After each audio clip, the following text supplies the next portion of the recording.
So what we're going to do is paint a kappa.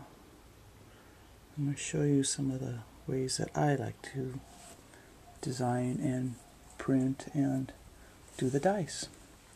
This is the rough out of a piece I'm going to do on a baby blanket.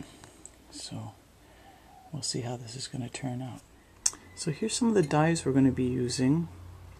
We've got Olena, which is not native. It's originally from Southeast Asia. Polynesian introduced, but used in many cultures for dyes, medicine, on food. It's really good to eat, actually. So we'll be using that for some of our yellow highlighting. We've got the ma'o, which is the native Hawaiian cotton, and makes the very nice greens that we'll have on here. And we also have hibiscus.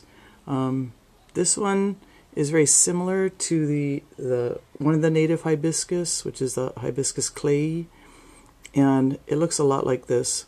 But this is actually, and this is a Hawaiian, well, this is one that I found here, but the one I'm using is actually from Egypt. And I believe it's a hibiscus subdarifa, which they use a lot to make a drink out of and to make tea out of, but this will be for a lot of the pink colors that I'll be using. There's also a mystery color in here that was in a bottle of something I had and boiled it down, and it'll be kind of a toning color as well. The right here is the native hibiscus, or one of the native hibiscus. There's only about 6 that are native to Hawaii, and they tend to have these thinner leaves like this. Ma'ohauhele is another native hibiscus, and this is actually the true state flower of Hawaii. And this one also makes very nice dark greens, and as the dye itself ages, the greens it'll become a lighter shade of green. So greens for us in Hawaii are very interesting, but these particular plants we get them from tend to grow in the dryland areas. The ma'o is a dryland coastal. Ma'ohauhele will grow at higher elevations, but neither of them need much water, making them good xeriscapic plants as well as great dye plants. The dye is not from the leaves now, it's from the flowers themselves. So here's the root of the Olena. This is what we use for the dye, and of course, as you can see, we're going to be making yellows out of this. Depending on the age of the root itself, when it gets very old, the colors can be very deep orange, almost like this kind of orange, and even deeper than that. And if the plant's very young, then it will be a very pale yellow. So this one is it's not too old, not too young, kind of just right color. It'll make a nice deep yellow. As an artist, you look for sources of inspiration in your everyday life, which is the way Hawaiians and probably everybody did. They used what they saw and were inspired by what they saw.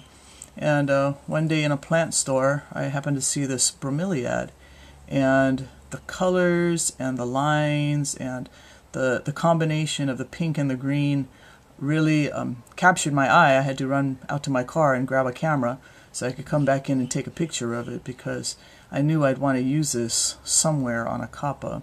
And so this particular kappa that I'm going to be working on, this was the source of my inspiration for that for this piece.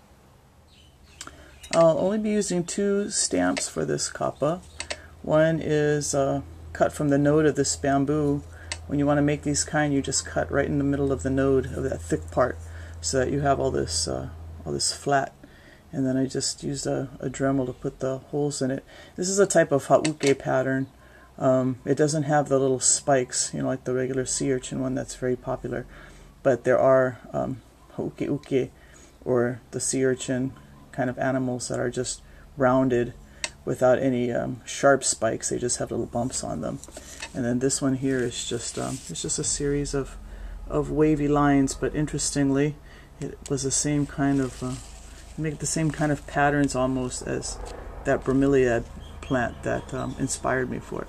So it'll be lots and lots of printing with this guy, a little bit of printing with this guy, but hopefully we'll get a good effect from just using the two. The watermark in this kapa is the makaupena, and or the pupu upena.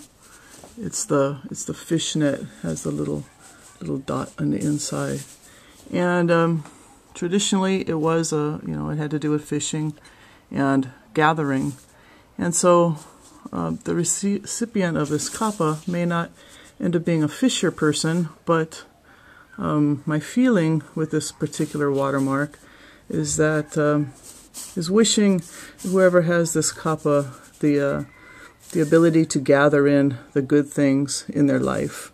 When you go fishing, sometimes you pull in things that you didn't really want in there, and you need to pull them out and throw them back in the ocean. But otherwise, all the good, yummy things that you'll end up bringing in, this is what I would hope for this child who has this kapa, that she spends their life gathering in all the good things.